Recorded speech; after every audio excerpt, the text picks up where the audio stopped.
Hello guys, welcome to this video. Today we are going to look at a case law. The case that we are going to look at is the case of Padfield versus Minister of Agriculture, Fisheries and Food that took place in 1968. Let us start first of all by looking at the context of the case. The participants are: number one, Padfield. Padfield are milk producers. We also have the Minister of Agriculture, Fisheries and Food.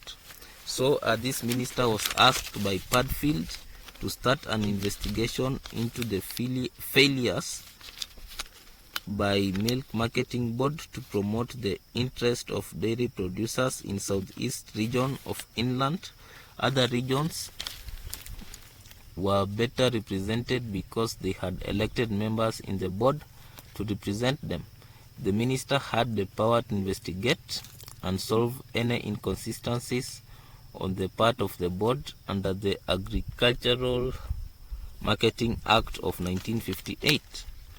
So here the case, simply we are seeing that a minister has the power to investigate bias in the board and he is not exercising this power. Lord Denning held that Parliament conferred power on the minister to intervene and address inconsistencies that lead to unfairness. Failure to do so is unlawful use of discretion, frustrating the purpose of the act concerned. Okay, so let's look at the details of the case. Padfield and other milk producers in Southeast region argued that they got more milk subsidies. They should get more milk subsidies to reflect growing transport costs, and apply to court to compel the minister to appoint an investigation.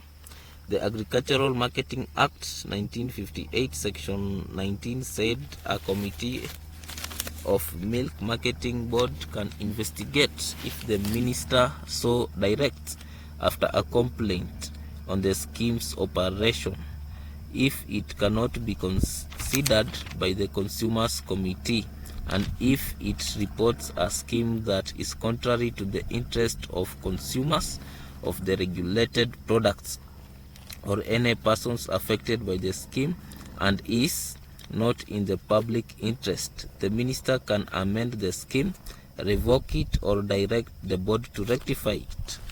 There were 11 milk regions with different prices for milk, fixed depending on the cost of transporting milk from producers to consumers. All milk producers had to sell their milk to the Milk Marketing Board.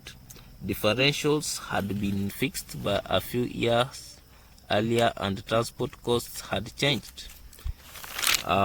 The southeastern region argued the difference between it and far western region should be altered. This would incidentally affect other regions. Board members were elected by individual regions, so it was impossible for southeastern producers to get a majority for their proposal. They asked the Minister of Agriculture, Fisheries and Food to appoint a committee of investigation, but the minister declined.